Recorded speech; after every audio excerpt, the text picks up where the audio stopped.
This is the Media in Mind podcast with your host K.W.H. Dare to see the gray.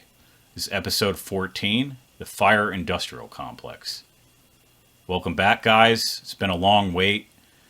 I haven't done anything for a while here. I've been on mostly on X, doing X spaces and stuff like that, because there's like more of a audience there.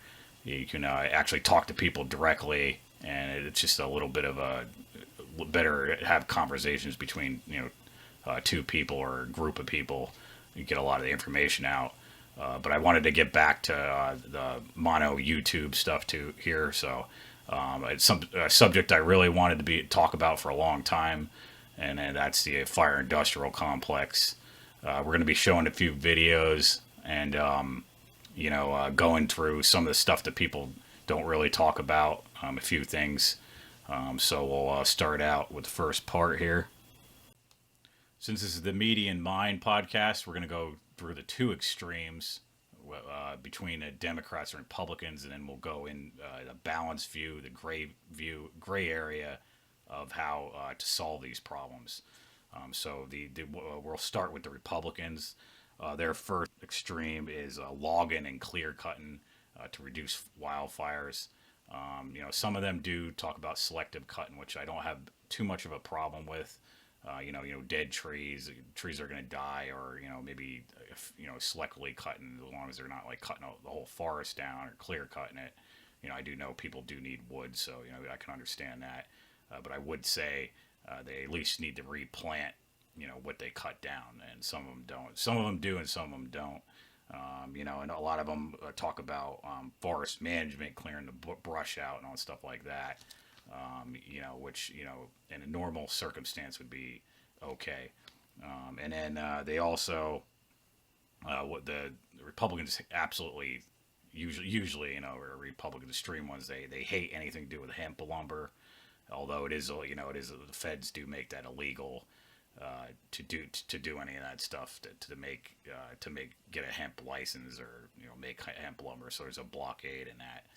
But some of them I have talked to, I said if that was possible, and they said, well, that would, we don't want those smelly hemp marijuana farms, and really you'd be growing the stock too. It wouldn't be buds and stuff like that, so that wouldn't really be an issue. And it might stink a little bit. But these are the same guys that would live right next to a chicken shit farm, and then nobody would complain about all the shit. So I don't think the weed smells that bad. So the other extreme, which actually is almost more concerning here, and that's something that they call them the hot shots crew. Hot shots perform them, which are controlled by the UN, and senators and stuff spread this propaganda. They want to do prescribed burns, which they have been doing, and the prescribed burns are they're supposed to. They say at first they're supposed to be done in the springtime, in the early spring. But I've caught them multiple times doing them in the middle of the summer, which I'll show screenshots of that, and others actually admitting that they're working that, so we could talk about that. So it's also, they don't get any permission from the public to do them. They can, there's been multiple accounts, or I'm going to be showing some reports of that too, that they burn down people's houses from conducting these things. If the wind changes or whatever, they say they're very careful about studying, when the winds are going to come. But the reality is that those climate models are not always accurate, and the fires can get out of control. And you can't control the wind, so they can still get, it's not a guarantee. So it's kind of stupid, especially here in the West Coast where it's really dry, especially in the summertime. Doing them in those conditions are just I think psychopathic. So we'll be going over that, over the proof of that. So yeah, that's heavily UN propaganda. I dug into that. They're the ones telling him, the USFS, the Forest Service, to conduct them, and they kind of they kind of exaggerate a story about the natives. They used to do prescribed burns, but I remind them that it was only done in the meadows and prairies. It was not done with trees with 50-foot trees. So to catch on fire, that's a bullshit thing they kind of say too. and the natives weren't spraying, diesel fuel with their flame torches to start the fires, especially in dry conditions. So, and it probably wasn't every year either. Yeah, those are kind of the two extremes that these guys try to, it's either you go for the Democrat or the Republican viewpoint of it, but they're both extreme in my opinion. So I have actually middle solutions for that. And then, and again, I want to make this very clear. There's a lot of good firefighters. A lot of them do save us. They get the fires out quickly, and they do save a lot of lives. But there is a division that I'm particularly concerned with, and not a lot of people talk about this, and they're called the hot shots. These are the guys, which is drip torches that go around, and they light fires, prescribed burns usually, or back burns, which are also dangerous. Here about 20 years ago in my county, I believe it was a Biscuit fire. It was a 500,000 acre fire, and they were doing back burns, and they burned a lot of people's houses down, and it killed people and animals and all this stuff. So our town is really angry about that. So they're very sensitive about back burns, especially because there could be safer, especially in this day and age, there's safer ways to put these out quickly. There's fire suppression bombs. The military could have been called in with large jets to have a lot of water to put them out. I used to live in Oceanside, and one of the military guys were saying that they even offered in there, it was a Cal fire. They offered to help them with their jets to put out the fires quickly, and they were denied that. So it's a big business. The burn bosses make a lot of money, particularly in the hot shots, and I've actually had proof of them also saying that they like to milk the fires instead of putting them out quickly. They like to milk them for more profit. It gives them more of incentive, especially if it goes over about 75,000 acres. They get a big bonus. Another ex-firefighter lady told me that was the scam that they try to play. So we're going to be going all over that, and let's see what else we got here.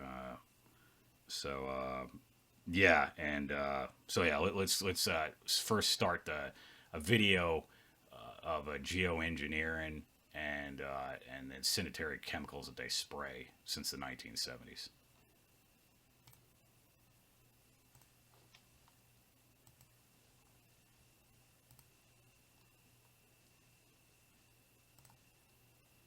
Okay, we turn the mic off here. Extremely intense wildfire incineration.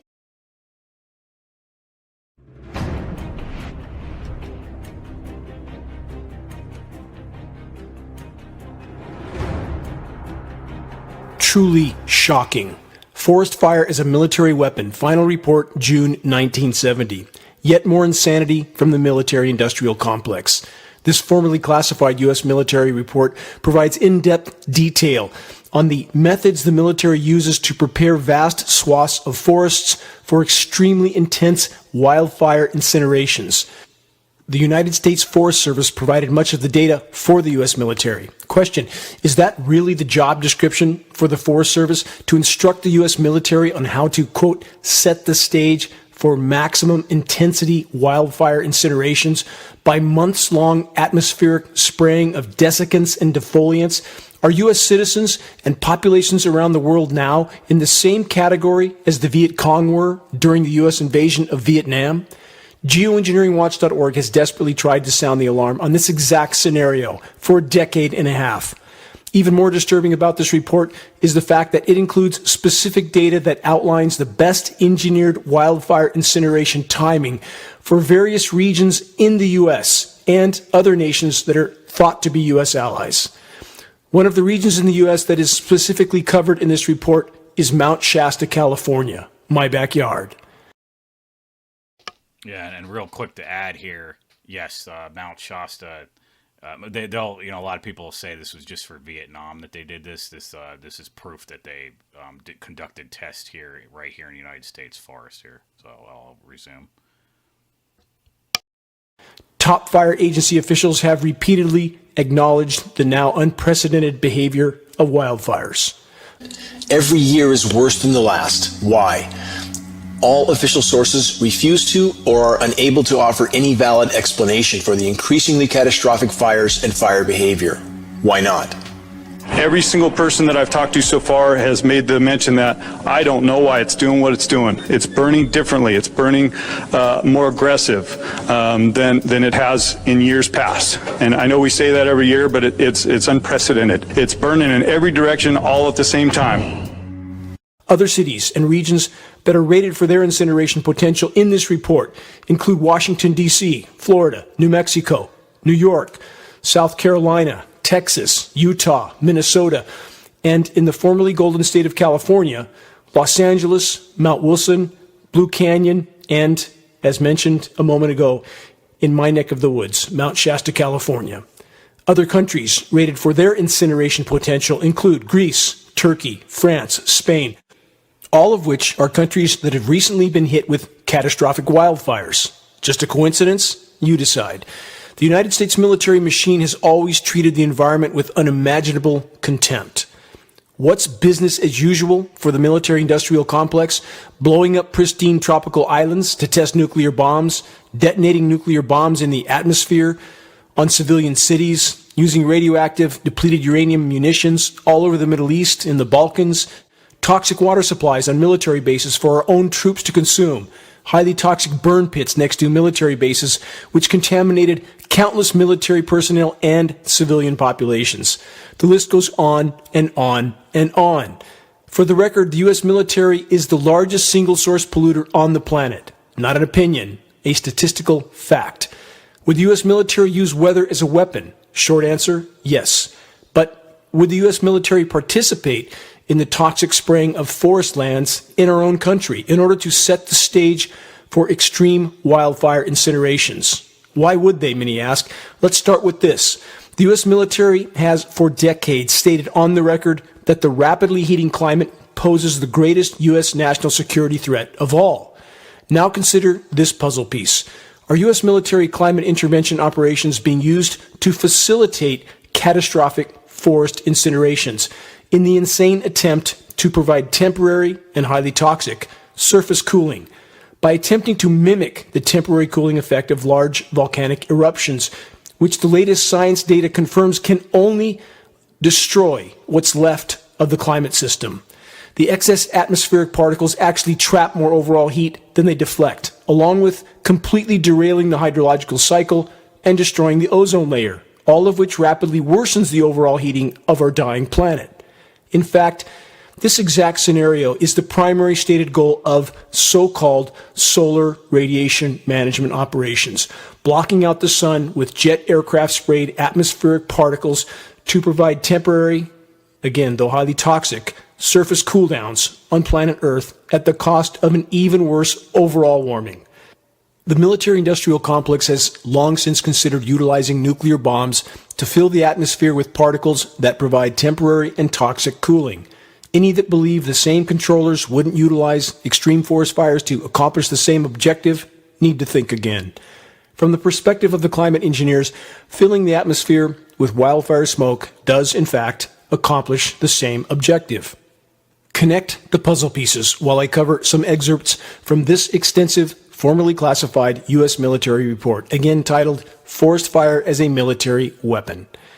In 1965, the Joint Chiefs of Staff requested that the Secretary of Defense initiate research to determine the feasibility of measuring the flammability characteristics of forests and jungle growth, modifying flammability so that vegetation would readily support combustion, and developing measures to destroy large areas of forest by fire. Forest flammability can be greatly increased by killing all shrub vegetation, selecting optimal weather conditions for burning and igniting fires in pre-selected patterns. Page 3. The program was concerned with basic flammability problems of the major vegetation types of the world, i.e., they wanted to know how to incinerate any forest, anywhere, at any time. Page 6. The effect of heat kill on opening up the forest canopy for aerial observation is practically identical to that achieved by spraying the forest with defoliant chemicals. The leaves fall off, given time, but the twigs and limbs remain. Page 8. Under exceptional circumstances, forest fires may develop into the phenomenon known as a firestorm. This combination results in the development of strong surface winds which act to fan the fire and increase its burning rate. The increased burn rate causes more rapid air entrainment with a consequent further increase in wind speed, which increases burning rate still faster, which increases, etc., until all available fuel has been burned.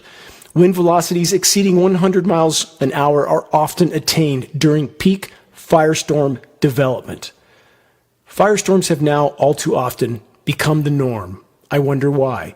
Again, achieving such conditions is the actual objective of these military operations. Page 11. A technique for successful forest burning must involve feasible procedures for developing adequate fuels, for bringing the fuels to proper moisture content, and for burning under satisfactory weather conditions.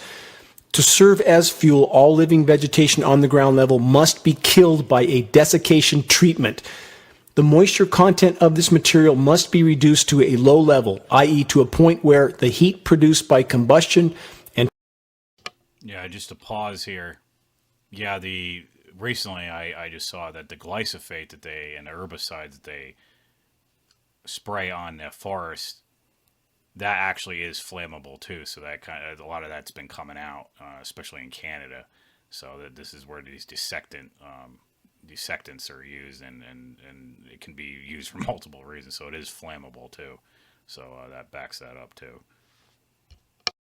Transferred to new fuels will exceed the heat absorbed by water remaining in the fuel. Question: is it just an amazing coincidence that forest fuel moistures are now commonly at record low levels in countless regions all over the world that are incinerating from wildfires of record intensity?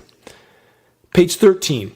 Since all forest fires must be started as ground fires, 25% moisture in ground litter is an absolute upper limit for incendiary operations of military value. Page 20.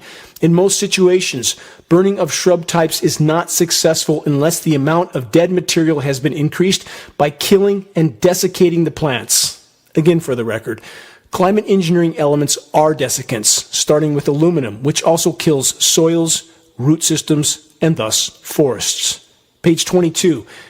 When the litter and underbrush have dried sufficiently to burn well, which usually takes at least 6 to 8. Okay, so you can get what they're talking about here. That pretty much gives you the picture of what they're doing here.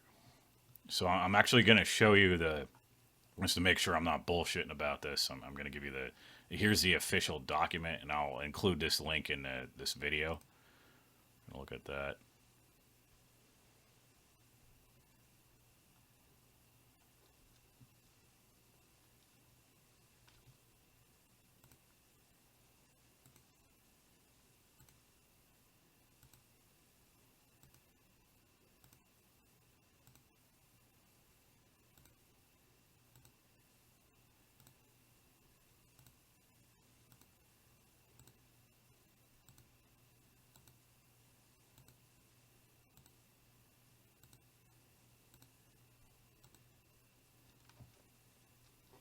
So you get the picture there. So yeah, anybody can get that document for proof of this.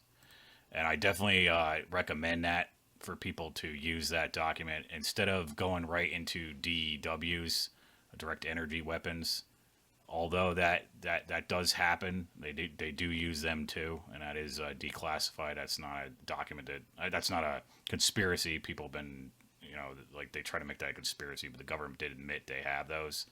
And the difference that you can tell is if they, it's people, the hotshots or, arsonists starting them, is you'll see it that the trees are not burned. And like usually it's only like a house that's decimated, or the car, especially the cars, their wheels will, the inner drums of the wheels that are metal, they'll melt and stuff like that. And that amount of temperature cannot happen naturally in a wildfire. So they do use DEWs, and I think a lot of times another excuse they use for a fairy tale a lot of times is that lightning causes all these wildfires, and and in some cases, in rare cases, lightning can cause a wildfire, but it's I was talking to a firefighter and he said that is very rare. a lot of times there'll be a lightning storm, and they'll say like they'll make up that like 20 fires started at the same time, and so a lot of people have witnessed a DEW being used, and it sort of looks like lightning, but it's not. But it is like a laser. So sometimes I think they blame that on regular lightning, so it could try to confuse people. But that's a huge thing that they try to try to cover themselves from lighting these fires. So, and the main thing is milking them. Milking these fires instead of putting them out immediately. So. Next I'll go through some evidence that I collected over the years, screenshots of people admitting that they've been doing this. Actually, first, let's just look at here. This is a picture of what a hot shot looks like. So if you see one of these guys, and this is with them carrying around a drip torch, they light prescribed burns with this and backfires. So I just want to give you a little visual on that.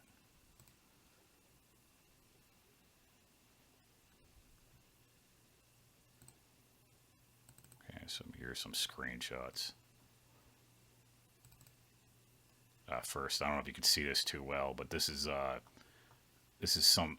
document an ex-firefighter supplied to me. She was saying how much money it's a bonus, the incentive to start these wildfires and what they make. So you can kind of look at that a little bit.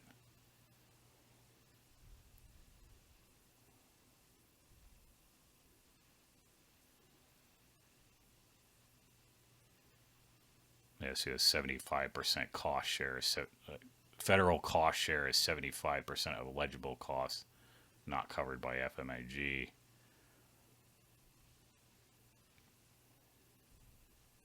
So this is their incentive to keep them going and make them large. Here's a screenshot of proof that they do them in the middle of the summer, not just in the spring where they used to lie about. They said they only did them in the spring. And actually I had a lady, we'll go to the next one, but she actually told me, she admitted that they were doing them in the summer too and didn't try to hide it. So here you go, here's that. Firefighter training in the middle of the summer. And see, the date here is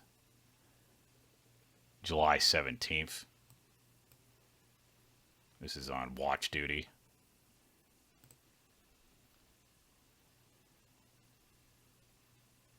This is a guy that talks about his wife being a water tender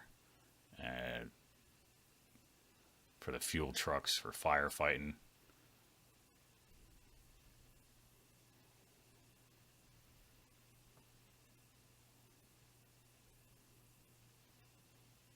Yeah, she said that, burn, baby, burn over and over again. A lot of these guys are, major arsonists.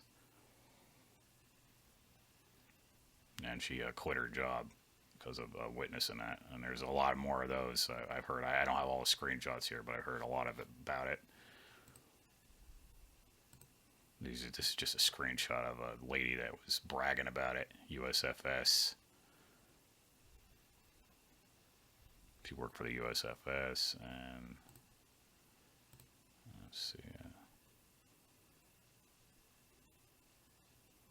Yeah, see here, this is her admitting that. I'll zoom in a little bit here.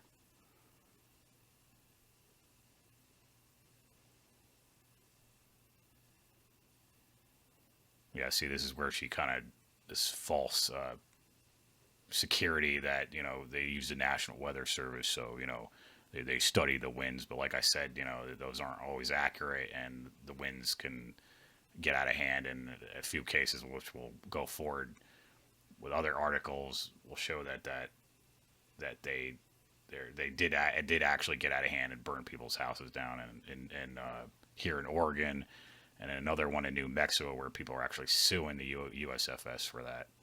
We'll go over that later.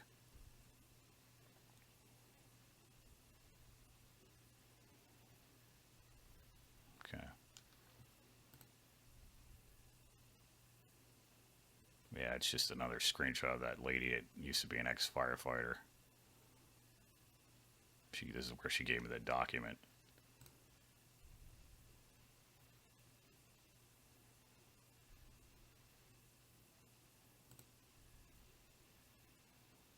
She says they literally get 75% back from federal funding when they allow it to blow into a conflagration. The sheriff needs to be voted out. Yeah, and then other in spaces I've been talking about our sheriff. He's an unconstitutional sheriff.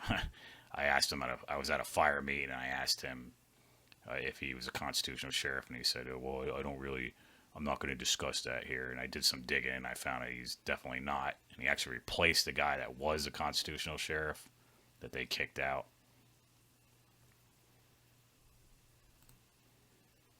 This is actually interesting. This is a screenshot of the fire in L.A. The big fire there a couple years ago, and one of the fire coordinators, one of the bosses, her name is actually Crawley, and there is some resemblance that she might be a granddaughter to him. So that was pretty creepy.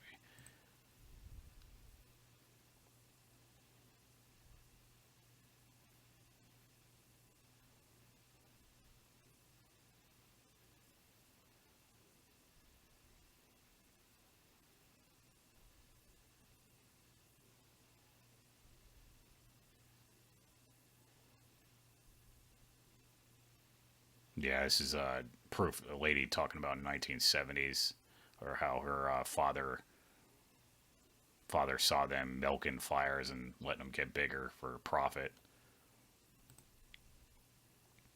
Now, this is a real psychopath here. I found on Facebook. He said, "Burn, baby, burn. Money cometh out of the misery, and some of these shithole towns need to be cleansed and rebuilt." And that's what I said to him. I said, "Are you one of these psychopathic hotshots starting these wildfires on purpose? Got to get paid on the misery and loss the cops do. Nothing psycho about that.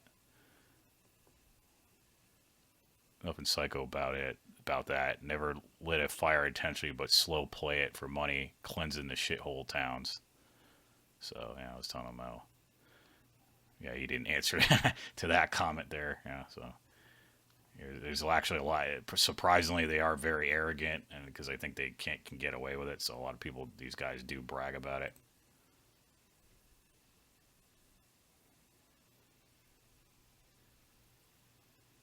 Yeah, and here's a thing about keeping her boyfriend employed by lighting fires.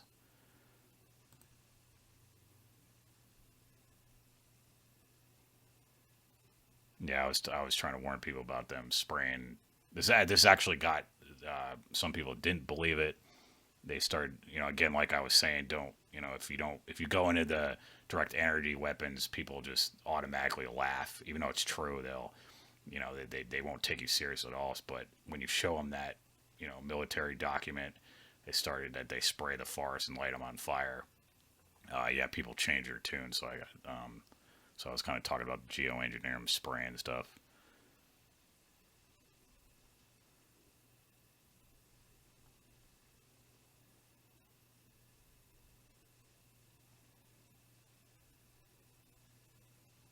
Okay, so this lady, I mean, she was halfway. She still believed in the prescribed burns, which I didn't agree with her on.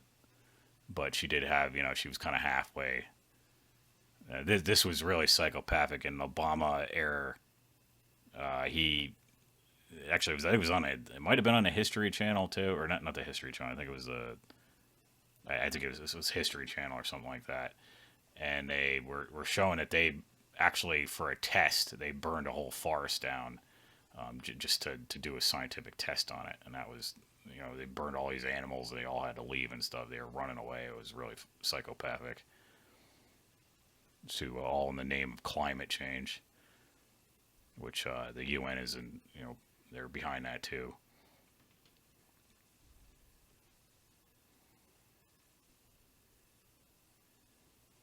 Yeah, so what's that?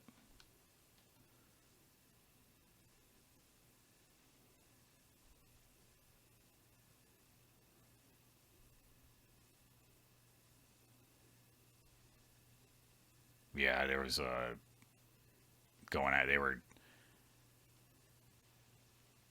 going out. They were trying to raise people's insurance a couple years ago here, and try to get rid of their fire insurance.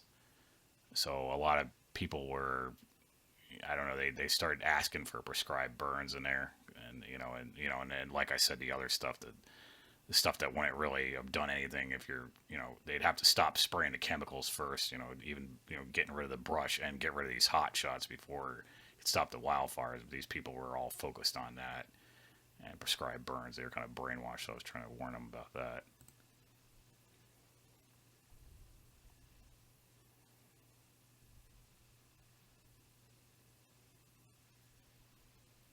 Yeah, this guy's saying how much money, he's a retired logger, and he said how much money they make with the fires getting big with the contractors and other people.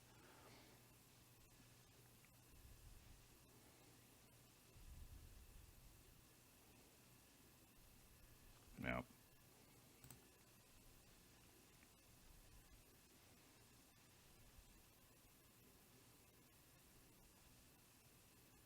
Yeah, our neighbor, that contractor that rents from us, he told us about in the 1980s they were dropping napalm on the forest canopies, lighting them on fire with helicopters.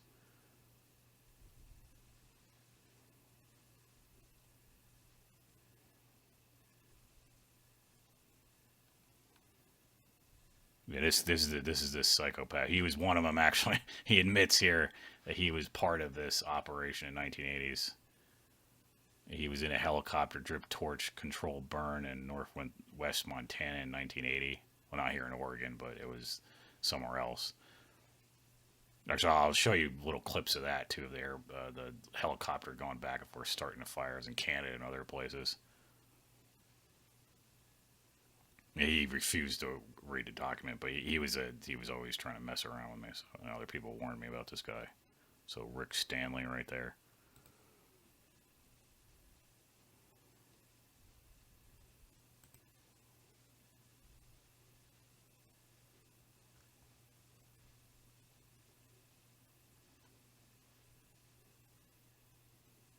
Yeah, and just admit more of the psychopathic stuff he did.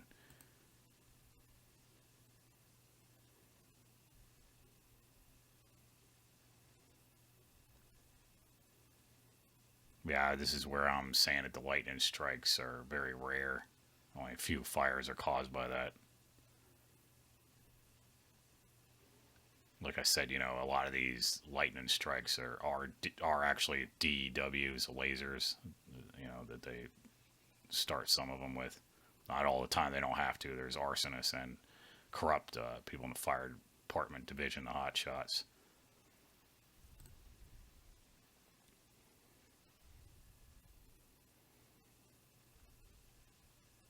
Here's a guy that witnessed some firefighters getting busted, starting fires.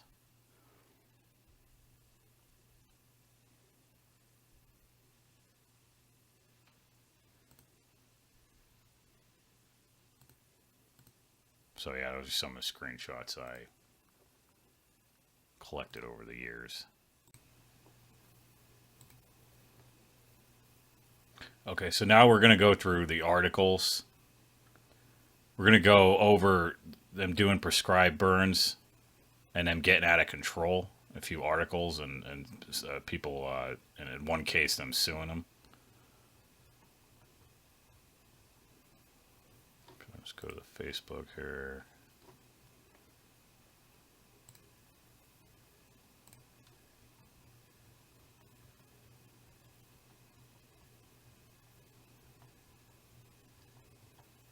Actually, here, might as well look at this first. This is them going, like I was talking about that guy with the drip torch with the helicopter. This is what they do. I believe this is in Canada, I think.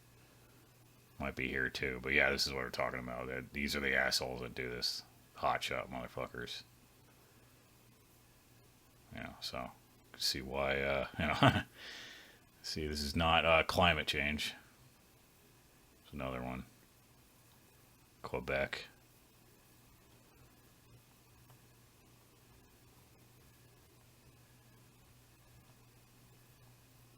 Yeah, this is actually a screenshot of the herbicide glyphosate that they're spraying on the trees. Like we were saying, that's also flammable. Convenient. Here's a post I did. These fires in Canada and across the U.S. are not natural or caused by climate change. It's artificially created by spraying incendiary chemicals on the canopies of trees for decades, since the 1970s. After the incendiary chemicals are sprayed, a division of the firefighters, the hotshots, conducts dangerous prescribed burns with drip torches in the middle of the summer and lights the trees up. And specifically, the burn bosses milk them to make big money off these wildfires. The hotshots get their orders from the UN and support from senators. I have called out these bastards for years in fire meetings and podcasts. Lots of the good fires, especially volunteers, also hate these guys. At the very least, their funding must be stopped and the public must demand a ban on these criminal activities. So this is actually where I have most of the links I supplied here. Let's go to here. Yeah, right here. See, this is right here in Oregon. This guy was arrested for prescribed burn getting out of control and then burning people's house down. So they do not have control of this.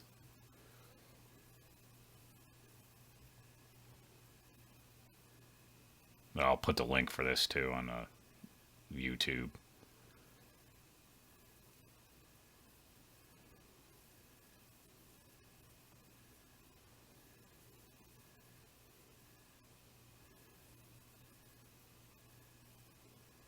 Now, interestingly, the sheriff in his county actually went after this guy, but in later development, I believe it's a corrupt judge. He threw the case out and then actually went after the sheriff for going after this guy. So you can see how corrupt our system is, trying to cover these guys' asses. This is one in New Mexico I was talking about. They sued U.S. Forest Service for this. It's NPR.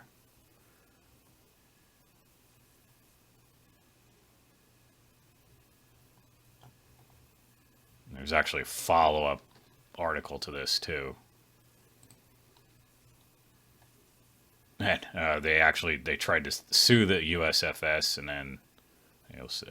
then they landed up. Well, actually, yeah, I'm sorry. The governor also banned prescribed burns in the state, and he tried to go after them, but USFS said they were above. Weren't ruled by state law. They were federal, so the rule did not apply to them. I'm going to try to find where that is.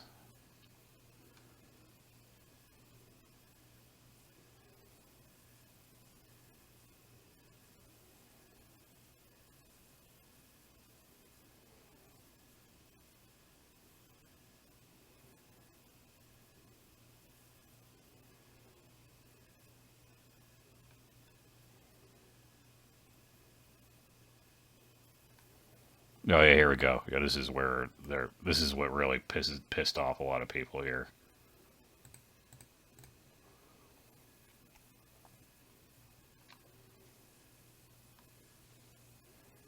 The prescribed burn that led to the massive 300,000 acre fire last year was part of a U.S. Forest Service prescribed burn, a federal burn, and the U.S. Forest Service says the new law doesn't apply to them. So this is how far it goes up. They're protected. So that's even the governor going after them, and they still got away with it. So I'll supply that link too.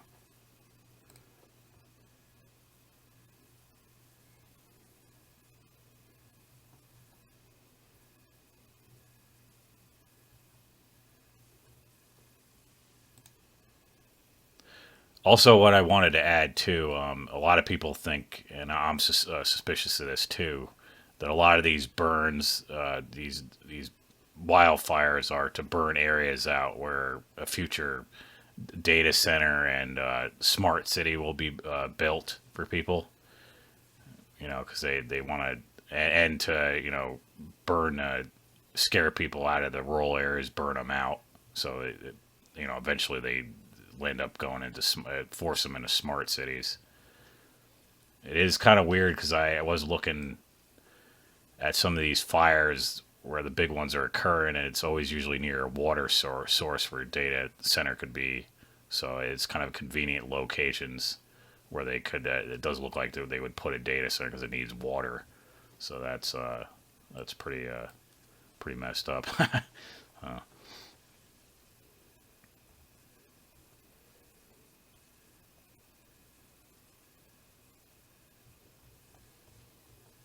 So yeah, let's get back to the media in mind. Let's go to the gray solutions here. So we showed the extremes of this. We talked about the Republicans, their extremes, logging, the clear cutting, the useless forest management, and the hate for hemp lumber. Also, incentive to make money. The loggers just wanted money. The Democrats with their prescribed burns. Absolutely no logging, not even selective cutting. So that's kind of extreme. People that want wood and stuff. And then, of course, the worst thing is the the hot shots. Using the hot shots to light the prescribed burns and milk the fires for also money and profit. Because a lot of these burn bosses, not so much the workers, but the burn bosses, we've seen them. They drive around with these fancy cars, and a lot of them have mansions. They have like their own little community up there with mansions and stuff. So they're just making money on the suffering of people, misery and suffering of people's these wildfires burning people's houses down. So, and it's become a career. Used to be a volunteer thing, and now it's kind of a career now that they're making it. So it happens artificially every year. And they, replace summer with fire season. They don't really call it summer. It's called basically fire season. So they just it's very psychotic. So yeah, let's go. So the gray area, they have a balanced mind about that, and have a balance between the extremes of the Republicans and Democrats. These are the solutions. So. First, stop spraying incendiary chemicals. Banning prescribed burns, especially in the summertime. And especially and milking them and doing it in dangerous winds and stuff like that. I personally don't think it should be even done in the West Coast where it's real dry. I think that's ridiculous. It's probably more of an East Coast thing. Like I said, it should be in the meadows and prairies like the natives did if they are going to do them. But there should be permission for the locals for that too. It shouldn't be just done with all your neighbors and stuff. You should be able to get permission, because if they don't want that done and want the risk, and at the very least there should be liability for it. The funding should be cut to the hot shot so they can't perform it. If they don't have the money, they can't do it. They could use drones and stuff. If they're not, they could be used. A lot of this technology could be used for good. They could put out small fires. They can carry, the large military ones can carry water and put them out immediately. Bring back the military assistance, where we can use large tank planes, one of the large jets, tankers. That could put them out quickly. Fire suppression bombs. I think there are natural. There's a chemical one that's kind of bad, but there's also a natural one. You could use natural stuff for that. I think it was baking soda and something else. Somebody was telling me you could use that.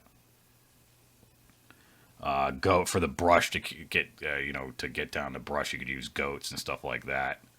Now, I guess it wouldn't be too much of a problem if they were just trying to get rid of some of the brush, but you do want to keep the brush, to some of it too, to regenerate the forest too. So that was kind of where Republicans were kind of extreme there too. So these are some of the hemp lumber. Instead of cutting down a bunch of trees, hemp only takes about 6 months to grow. Instead of a tree that takes like 10 decades to grow. So you could do that, or at the very least you got to plant a new seed in its place. These are all the gray areas here.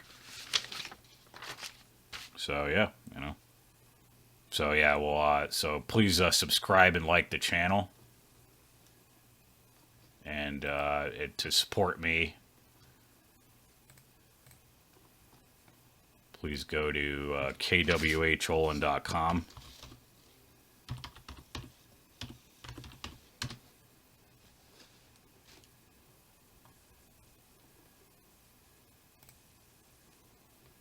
And I have my book available there, Patriots Rebirth.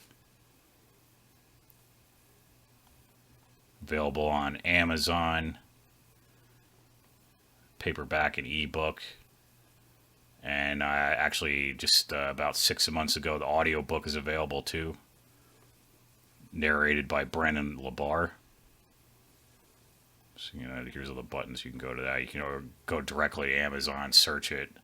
Or you can go to my website, kwholin.com, and then click books.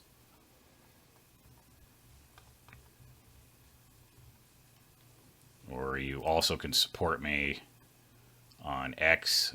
My profile is, my name is K.W.H. Olin on there too. Search me there. And there's also a Buy Me a Coffee link. All right, guys. Have a good day.